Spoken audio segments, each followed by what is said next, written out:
All right, everybody, welcome to this masterclass on how to take charge of your career with confidence. I'm super happy you're here. If you have any questions along the way, just chat them into the chat window, of course. I'm happy to answer them towards the end as well. We have some time reserved there as well for all your questions, but don't hesitate to ask them while I'm going through the slides and the content of today's masterclass as well. I'm super excited you're here and you took a step towards more being in charge of your career to really step up the game, take the next step of what you really, really want in your life. And I'm happy you took that step already, being here, showing up.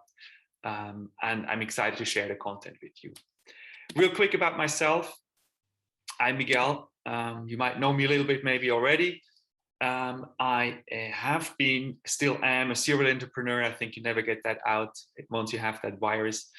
And I have been more or less successful with startups as it goes. I have had a few really beautiful journeys as well, lots of learnings along the way, and some stories just haven't turned out the way I wanted them, at least initially. I also have been managing teams at corporates. The last was a data analytics, data science team at Philips. Was a really nice challenge there as well, to work in a corporate environment, managing teams with all it brings with it. And since about 5 years, I'm also a career and leadership coach. And that's what we're actually going to dive into today as well. What that means, how you can expand your career and take it to the next level, whatever that might look like for you.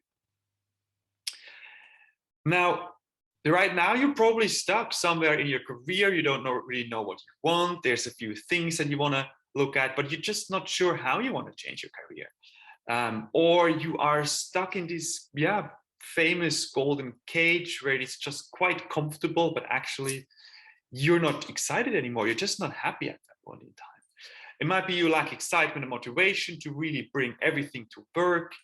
It might be that you have thoughts of starting your own thing, but you also just don't really sure where to start with that. And it's a big endeavor. So starting right is a crucial part there as well. And maybe you lack visibility at work to take your career to the next level. Maybe a promotion that you want is just not happening, and you kind of feel stuck in that sense as well. So if this is you, you're at the right place. We're gonna look how you can deal with these things in the next couple of minutes as well. And I'm excited to share all of that with you as well. Now, what you probably want, and let me know in the chat maybe the number as well from these things. What you actually do want is like being in charge of your career. You want to have a meaningful impact in the world. You want to fulfill your professional ambitions. You want to get your full potential. You're just not like good enough. It's just not good enough for you. You want more out of your life and your career. And that's exactly where you are right now. And you want to get that excitement. You feel that energy, that excitement, that motivation to get up and really change something, to have a meaningful impact at work as well. This is what you're looking for. And I'm here to help you with that. Now, any career transformation shows up in different phases. What I have seen is like a process of about 5 steps, and I would like to run you through that with you, because it's pointing a lot to kind of where you might be stuck and what can help you in that that stage as well. So we have the first phase, and the first phase is you just have no clue basically that you're stuck or that you're struggling with your career. You're just complaining a little bit unhappy, talking to your friends. That might be a good step as well here to take, but it's kind of that situation where like, yeah, a bit unhappy, but there's no urgency to act or any kind of frustrations and nothing holding you back. That's basically the first step, that kind of frustration that keeps on happening and building up over time. I would recommend you talk to friends to understand your frustrations better, to get a little bit of a sense of, is that just something that happens for a week or two, or is it something that progresses over time and actually needs a little bit more attention? The second phase is realizing, and that's quite hard as well, realizing that you're kind of stuck or lost in your career. You don't really know where to go, but you're kind of like trying to avoid it by just applying to a different role. You're kind of running away from the problem or the kind of inconvenient truth that's showing up for you there. People can like live in that denial phase for quite a while before they move on to the next phase. It can be really tough to admitting that. You showing up here already shows me that there's some sense of like realization that you might want something different for your life and for your career. And therefore, yeah, I'm happy that you're here. So you're probably later than phase 2 at least. What I can recommend here is reading career books. They're not solving the problem, as you're going to see. They're not going to solve your problem right away, but they're helping you to kind of get a grasp of where you are and open up a little bit the world to what you're looking for. This is like number 2. Phase number 3 is realizing I don't know what I am or who I am or what I really want. And that is kind of the phase many of my clients, they come to me and they're like, I don't know what I really want. Like, I have done this career in tech or in digital, and I have worked in that area and I had some success, but it just doesn't feel right anymore. I need a change, but I don't know where to. And that's really where coaching comes in, can give you a long-term perspective for your life, for your values, but kind of like helping you understand who you are, because every good decision around career and what you want to do should be rooted in who you are, as we will see on later on as well. Now, phase number 4, that's kind of the overwhelm. When you move from like, you know what you want, you know who you are, and then all of a sudden the whole world opens up. And then you realize that, oh my God, there's so many options. There's so many different things I would like to try. Or maybe you're in that phase of like, oh my God, there's too much. And that's kind of when we start narrowing down as well. We work with career roadmaps, we start testing different options, we learn along the way, and then we get you more and more to kind of like having a decision of kind of, okay, which way do I want to go? So it's really about experimenting and crafting clear strategies, how to get to more conclusions in that sense as well. And number 5, that's really then applying and really struggling maybe as well, not getting the career that you really want, struggling with what you want, where you want to go is not really a problem anymore because you know it, but you kind of struggle to get interviews, and maybe you get interviews, but you don't really convince the hiring managers or the HR teams. That's kind of like where you're stuck. And that's where I have put together a lot of like cheat sheets on my website. You can find them as well. And there's a lot of CV coaches and LinkedIn coaches out there that can help you to really do that. I'm not an expert in that last phase of really getting the job. That's not fully my expertise. And there's great coaches out there. So also drop me a message if you would like to be connected to some of them. So these are like the 5 phases you run through when you go through a career transformation. You can see for yourself a little bit like, yeah, which of those phases is it that you are in right now, and what might be an appropriate measure you can take as well to move forward.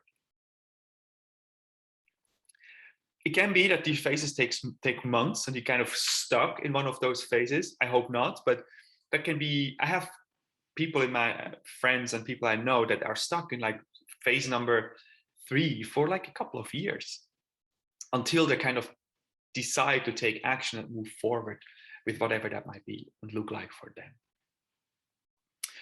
Now, what you need in order to move forward and to move forward in like as fast as possible is a mindset shift. That's actually the cornerstone of what we're going to look at today, is that mindset shift that you need. And I'm going to break it down in 3 points. Why I say the mindset shift is the base of what you need is because all these career books, they're great. Don't get me wrong. I wrote one as well. Like they're good, but they kind of, you're in this bubble that you know. Some call it comfort zone, some call it a golden cage, like at the corporates, you're very comfortable, but you're kind of unhappy as well. But it's like that zone, you know, you're kind of in that same bubble all the time. And you start rearranging these puzzle pieces and try to make a new career for yourself that gets you more excited. Now, that's really, really hard. And you probably not succeed because you're only rearranging puzzle pieces from within that bubble, from what you already know. Now, the mindset shift is really to break out of this bubble, to open up and see all the opportunities out there, all the possibilities that arise all of a sudden when you actually get out, shift your mindset, open up and look at the world and get out of this bubble you've been in and you've been circling and circling for a couple of months or years maybe already. So that mindset shift, that's what I want to look at a little bit more with you what that means and give you also a couple of practical exercises how you can achieve that mindset shift in order to open up and make it much, much easier for you to find a career that really excites you. Now, that mindset shift, step number one, growth mindset. That's probably the most transformative concept I've seen in the past couple of years. It's been around for many, many years, but Carol Dweck, if you don't know her book, Mindset, it's an amazing book. She has proven from a neuroscience point of view, data research has proven, or like 20 years of research has proven that you can adopt a growth mindset. I'm going to dive into what that means and also how to work with these energies that hold you back and keep you small and in this bubble I mentioned before. The second part from this mindset shift is building confidence. Confidence in your ability to learn, to grow, and this builds a lot of on top of the growth mindset. But it actually is even more that it have like the sense of self-esteem, self-confidence to show up in the world. And as you can see, I'm not even talking about career at this point in time. We're just talking about mindset, growth mindset, confidence. But if you know who you are, if you have the real conviction that you can learn anything that the world, the job, the career you're applying for is going to throw at you, think about how easy it becomes to apply for this job. You know you're good. You know you're a good fit for it because you have researched, looked at what you want. And all of a sudden, this whole application process becomes really, really easy and effortless when you have done the hard work before. Now, the third step of that mindset shift you're going to look into today is adopting a long-term perspective to create motivating career goals.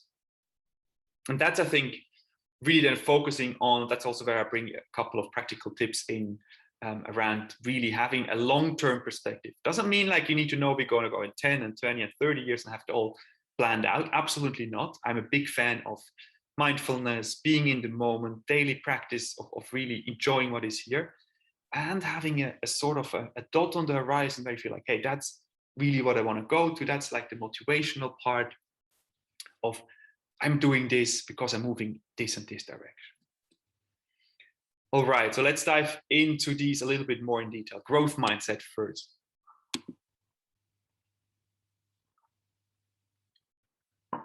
Now, the growth mindset is a strong belief that you can get better at something by dedication of time, effort, and energy, which means that you can learn any talent and skill, not overnight. It's not an invitation to be lazy or anything, not at all.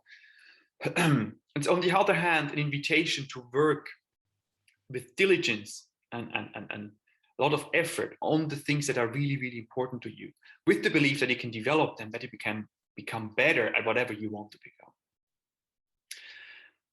It has nothing to do with limitations, with being talented or not. It's really that growth mindset from Carol Dweck that really opened up the world for many of us. The opposite is a fixed mindset. And that opposite can be really, really hard because it can hold you back. And if you have that sense of like, hey, there's a lot of this inner talk, self-talk, negative self-talk of, I'm not good enough, I will never get there. I don't know what I'm doing. Imposter syndrome also belongs in that world of the saboteurs.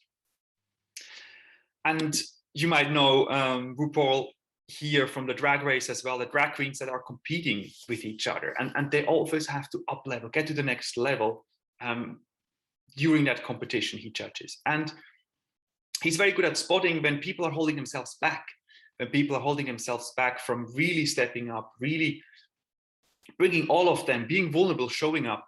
And exactly these saboteurs, inner voices are holding you back. That's something that can keep you small and away from that growth mindset.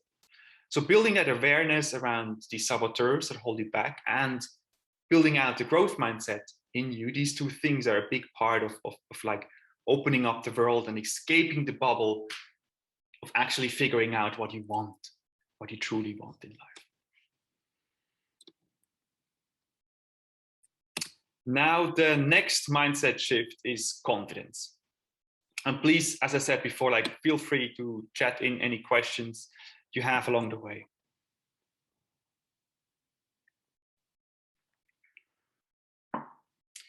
Now, confidence I'm gonna just very briefly share a short exercise with you.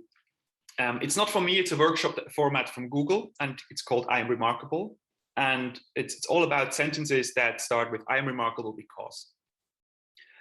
And the exercise that helps you build confidence, and there's so many out there, there are books about them, there's neuroscience behind it, there's all of these tools that can help you build confidence. This is a very practical exercise I found extremely helpful to do with my clients in workshops, but also like one-on-one, to really write down 25 statements of what makes you remarkable. And for some people that's easier, and for some people that's hard. And then you start telling those sentences to your partners, to your friends, at work maybe even. And it puts a lot of vulnerability around you as well. Sorry for that. Here are a couple statements from myself that I also, in all vulnerability, put out here right now. And it can be like bigger statements that make you remarkable. For example, I'm remarkable because I have rebuilt my life multiple times. There were startups I have failed at. They were, I moved around, lives I had to rebuild. Apologies, my voice is kind of going down. Give me a second.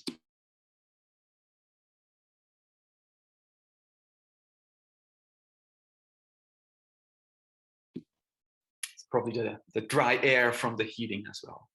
So you see these statements from me that I have rebuilt my life, for example, but also like here's another statement from me. I'm remarkable because I went to the gym today, because I stepped over. I didn't want to go, actually. It was raining this morning. I felt like, oh, I don't want to go outside. And I still went to the gym. These are things that make you remarkable. Now, how is that impacting your confidence? Because this sounds like a little bit, yeah, sure, let's do an exercise and then I feel confident. This is something that helps you by rewiring your brain, because your brain has like these neuron connections, and the more you have two thoughts like I'm not good enough, and you keep repeating that and you keep repeating that, your neuron connections to that will get stronger and stronger, and you get automatically to that negative thought. But if you build neuron connections about positive things, things that make you remarkable, things you're thankful for example, over time, you will default and change your brain structure. That's called neuroplasticity, that ability to change your brain structure. And it actually, you get into that sense of, it's actually possible. And actually, it's true because it's based on facts. So you're rewiring your brain, and that builds confidence over time. Now, the key here is, that's probably the most important part here as well, you need to repeat these every single day. Read those statements you write down, share them with your partner, friends, family, and you have to reread and say them out loud every single day. And after a while, you actually start believing them more, and they will become more of who you are, and they will be more you. And that's the beauty about these statements. It's work, it's daily dedication, but write them down by hand. I am remarkable because 25 times. Put them somewhere on the window, maybe next to your laptop, but just read them every time you get to your desk in the morning or when you leave in the evening. Beautiful routine to do, building confidence on the side, so to speak. And now the third mindset shift is a long-term perspective. And I have had the chance a couple of months ago to meet a 103-year-old woman. And she really changed for me what a long-term perspective is, because she talked about having the Spanish flu, and she also had Corona a couple months ago, but also she has given birth to 3 kids during the Second World War. Like, imagine kind of this perspective, this life that you see in front of you. And I think she's the strongest woman on earth, like with 103 and you still have Corona and you survive. That's kind of the perspective change for me. Like, what has she seen change in her life? And what will we see change in our lives? And that perspective, not just running after the next promotion or the next pay raise or a little bit of optimization here and there. No, looking at what do I really want? Because it's my life. What is important to me? And what do I want to tell other people when I'm 80? And you don't have to do all of that, what you think now you want to do with 80, but having a little bit of a perspective where you want to get to, where you're heading for. and then starting to learn and adjust these goals as well as you move forward. But having that a little bit longer term perspective, it's a really important part. Now, what plays into here as well, know yourself, because these goals, they have to be rooted in you and have to be important to you. You have to have these meaningful life goals that, as I said, they have to feel right for you. They have to be rooted in you and your values, your life purpose. All of that has to play together in terms of also informing then your career decision. And that's kind of the third step. And only now you see that all of that mindset shift of growth mindset and changing, breaking out of your bubble and building confidence, and then also having the long-term perspective, has very little to do with your career. But now we use all of that, and it's actually much easier than you think. I'm talking a lot about it, but actually we can break it down in a couple really short exercises. And all of that is informing you on your career decisions, and they become so easy. Being stuck about not knowing what you want and thinking and reflecting on all these books and everything, and you do all this, and all of a sudden it's just so clear. Things become just so evident because you know yourself and you have these kind of life goals, and it's all of a sudden, I always wanted to be an architect, but I never did. But actually I want to work as a baker and making the most beautiful tarts in the world. Like, that's kind of these things just come out without the struggle and frustrations about not knowing what you want. It becomes effortless and easy.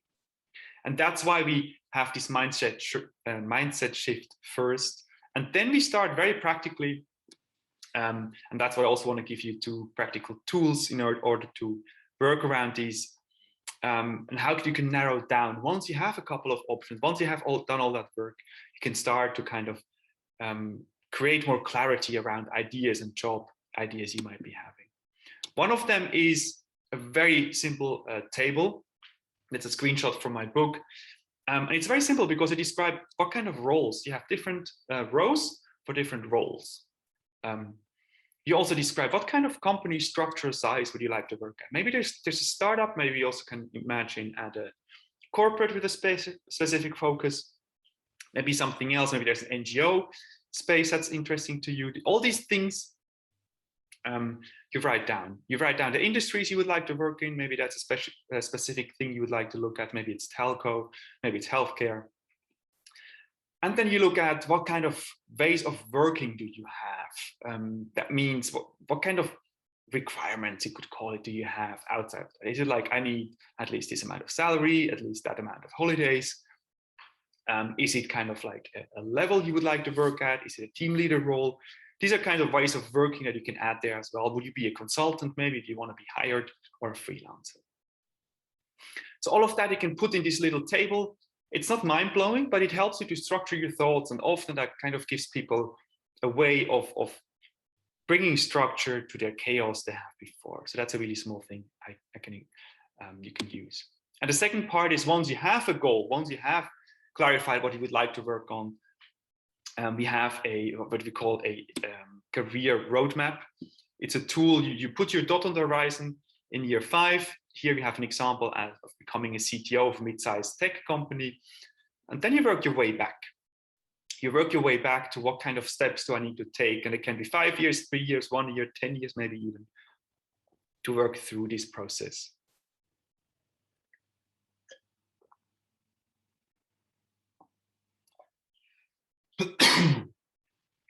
And this gives you the possibility actually to really consciously take steps.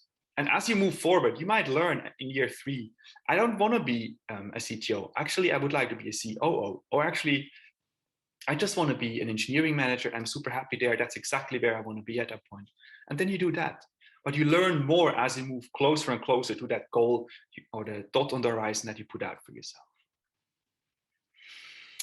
Now, this is not just a process that I have seen and something I thought of, but I have literally worked with hundreds of clients through this process. And I have seen and learned from also mistakes myself as a coach, like things that didn't align, that didn't work out. I have seen how that works and how people have been working through this process and how much it has helped them and changed their whole world, not just how they look at career, but how they look at everything. Here are a couple of testimonials. You can read more on my website as well. It's really about building confidence, having sense of achieving self-esteem, making interview conversations very, very easy once you know your personal values, for example, or having the right frameworks to look for a job as well. And there's just a couple of those. I don't want to keep bragging, but I just want to give you the sense that it's possible. Like, all these people came to me, they were stuck, they didn't know, and they're all smart people that have tried many, many things before already, and they were kind of stuck, and they were moving through that. I mean, a couple sessions, a couple months, we worked through that, and they went on, and they enjoy what they're doing now, and they are successful in what they're doing as well. So I also want to encourage you and offer you, as participant of this webinar,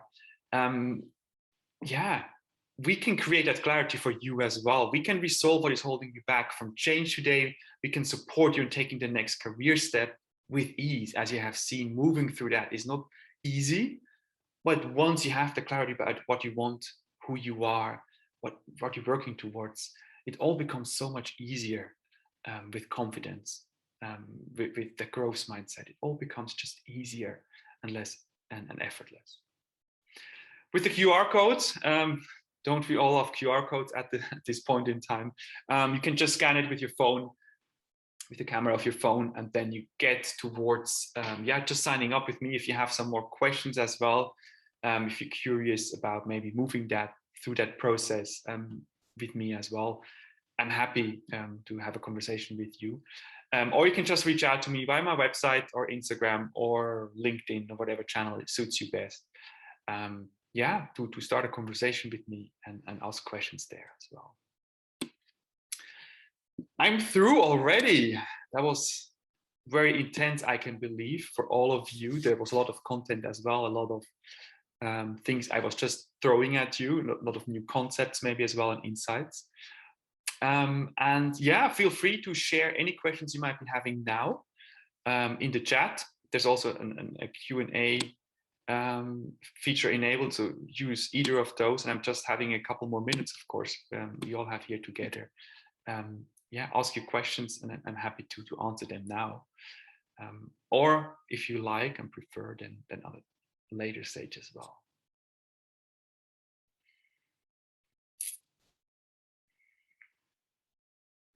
I don't see any questions coming in. Thanks, Anna. Thanks for the feedback. Happy to. If you have any other questions, anyone, feel free to ask them now. You got me now, so you might as well ask.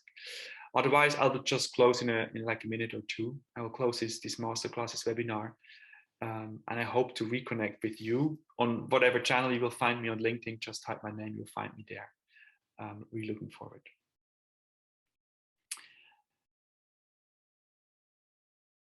Yes, I see questions coming in. That's great. Asia. Yes, there's a recording of that. I'll share that as well via email. I'm happy to share that. Probably tomorrow morning you'll get an email.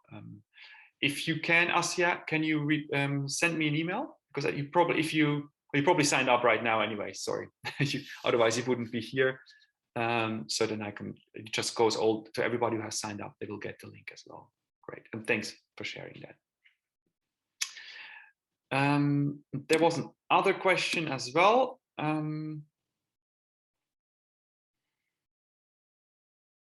It's like Anna, thank you. Is there a way?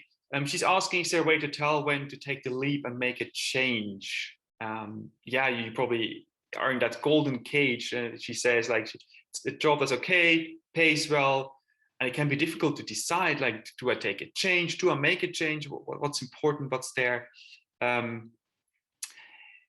There's no right timing, and it's this.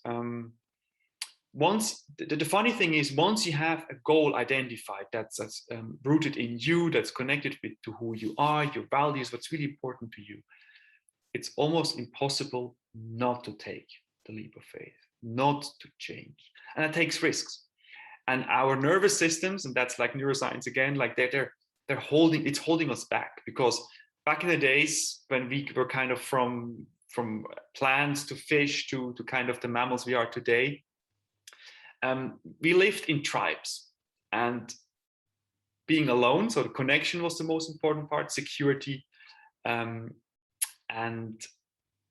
connection, security, and I forgot the third one.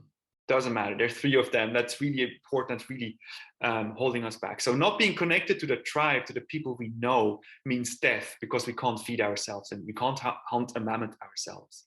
So kind of that's the first one. The second one is change, stability. That's what I was getting at. The third one is stability. Change is not stability. Anything that changed was a danger to our survival. So change for us is really, really hard. It really alerts our whole defense system of flights and fights. And I know from personal, like, I really knew I want to work as a coach. That's really deep in me. That's what I want to do. I knew it. And it took me 3 years to get out of my golden cage from a good pay at Philips, and 3 years of contemplating and playing with it, experimenting and moving forward, and then finally deciding, no, this is what I want to do. So there's no easy answer, sorry. There's no way to tell if you're ready. But if you're doubting, it might be that your goal is not like strong enough, clear enough, or not like motivating enough. Or it might be that it's holding you back a little bit because it's just scared and your nervous system is playing tricks on you. And figuring that out is kind of like a tough way. I always say take small risks, so start experimenting. Like whatever thought you have in mind, start experimenting bigger and bigger experiments. So I was working for 1 day a week as a coach and figured out, is that the right thing for me? And after a while, I knew that that's what I want to do. And then it becomes really, really easy once you know it's the right way for you to go. So start experimenting the smallest possible way that could get you to the next level, and working on that dream a little bit and see what happens, what comes up, and building that security and stability for yourself in order to move forward.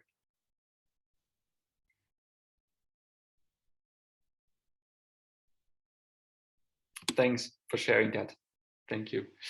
Cool. There's another couple of questions. Thank you for that. How do you balance the risk of actually not being able to do a task and pushing yourself to take on more complex tasks? And then the imposter syndrome, lack of confidence, tells you you can't do.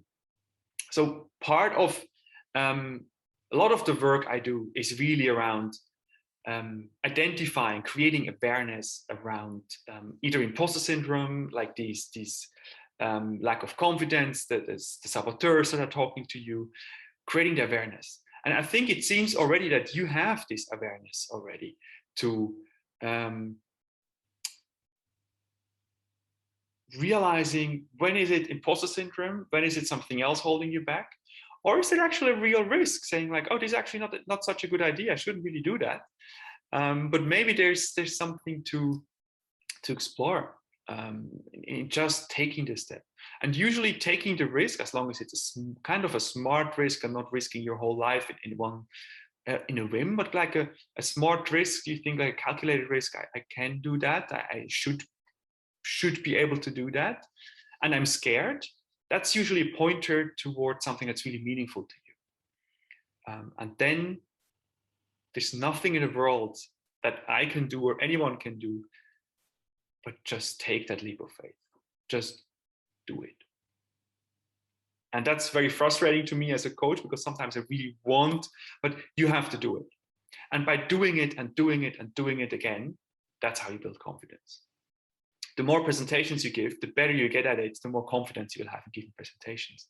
And that applies to every single skill you have at work and in your personal life. Practice, and you need to take that step on the leap of faith yourself, in order to build that confidence. So doing it is the only way to move forward in that sense. And of course, another question: how do you recognize if you would be a capable leader, and what can you do to experiment on that level? So there's curiosity around that topic of leadership as well, and experimenting with that. There's leadership trainings you can follow, and I think that would be a great start, just to see like maybe a daily workshop, a day-long workshop, or a couple of hours. And experimenting is like leading is so has a you can lead from behind. You can lead a project. You can lead in different capacities as well. You can lead from yourself and trying that. It doesn't have to have a formal authority in order to feel how that would be to lead a team.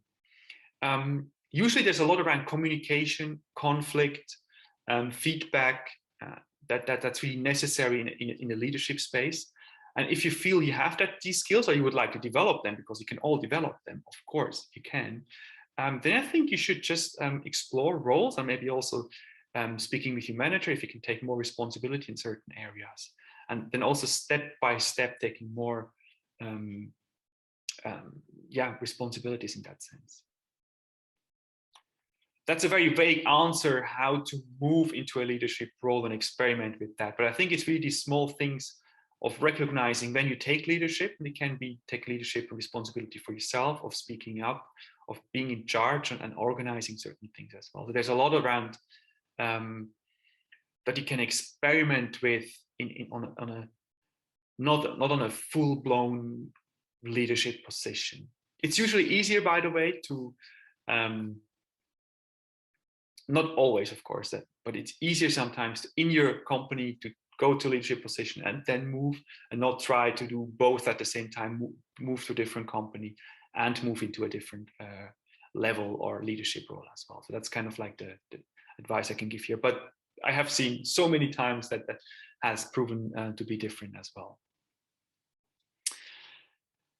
Great, let's have a quick look at the chat. There were a few more questions. Kevin has, yeah, exactly. Looking back can help you a lot to what is it that gives you joy, what helps you. Absolutely. Beautiful to look back and reflect from that and learn. And he's going to continue working with my book. Great. I'm happy to reach out and talk again soon.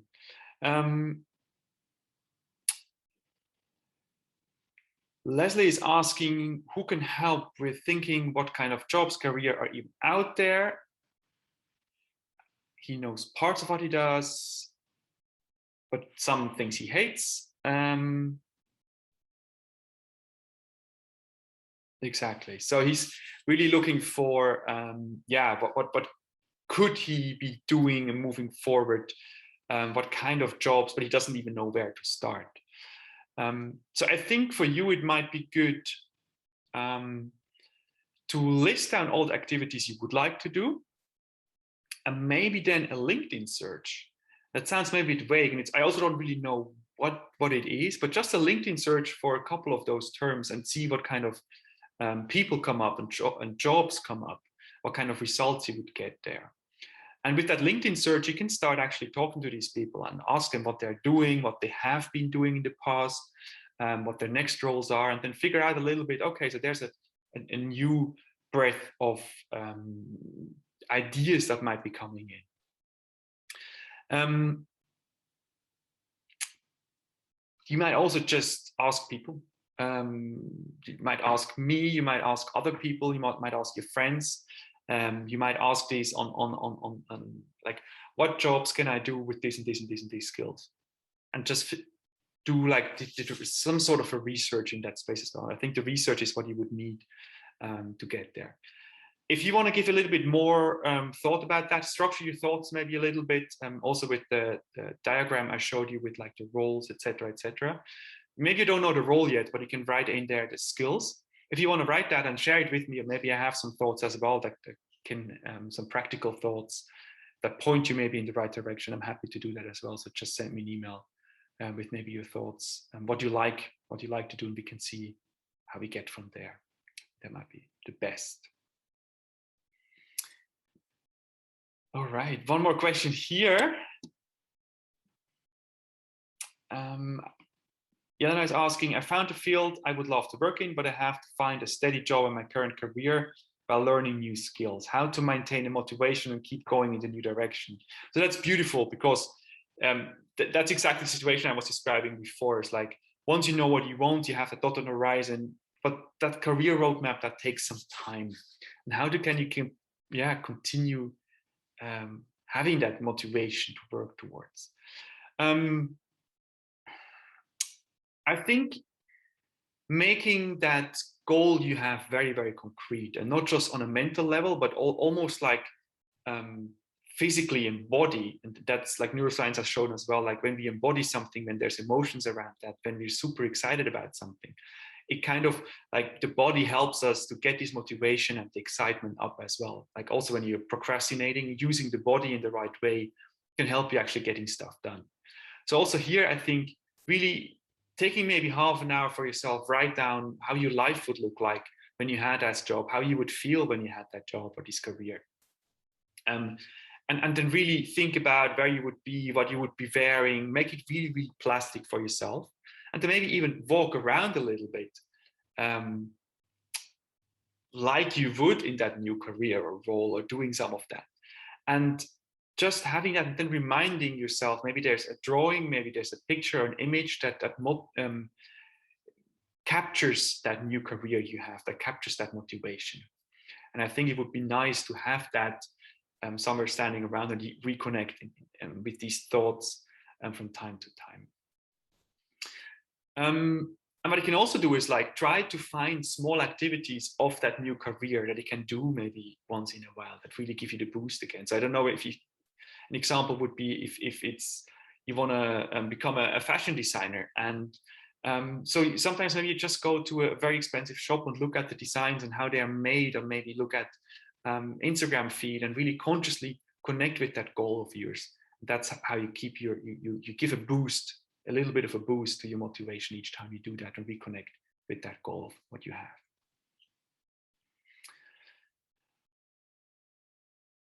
Yeah, and there's another question from Leslie. If you talk about financial risks as well, if you need to get to a whole new degree or something, and the financials are in the way, of course, of that. So that's a real problem. That's not something I can just talk away with a couple of ideas or insights.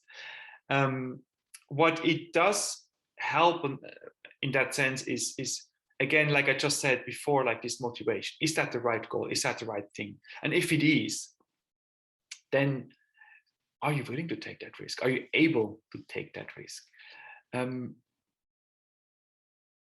Taking the risk is probably much better than not taking the risk. But that's probably easier said than done as well from my point of view. So I'm struggling to give you a good answer on that one, because the financial situation is always there and can hold you back. But if there's enough determination, you will find the means and ways to get there. And maybe you start, if, for example, if you need to study finance, we're just talking about finance. So if you need to study finance in order to move into like investment banking, for example, if that would be your goal, maybe there's ways to get there step by step. Maybe there's, you can continue working and you can do 1 day a week, you can do training at university. Maybe it takes 2 or 3 years instead of just 1 year, but the financial risk would be smaller. Maybe there's another way of still getting there, but with less risk, while working part-time or working a different role or different job. And there might be sacrifices included. And then you have to decide, is that goal motivating enough for you that you are willing to take these sacrifices? Or are you, and then that's when the golden cage sometimes comes back, is like, are you too attached to the car and the holidays and the dinners and all that you don't want to give that up? And then maybe your goal is not motivating enough, or actually there's something around letting go of certain areas of your current role. So that's a long answer to your question. I hope that helps you move forward. And I'm happy to also have a quick chat around that and what it means to you to really move forward with that. All right. We also have come to the end of the time. If there's one last question, I'm happy to do that. Yes, it's difficult. Sorry for not being able to solve that right away, but I'm happy to have a chat, Leslie, as well. Thank you all for your questions. They were really great questions. Thank you for the feedback as well. I'm really happy. And I hope we can continue our conversations, maybe one-on-one, and see where that takes us. So thank you all, and goodbye.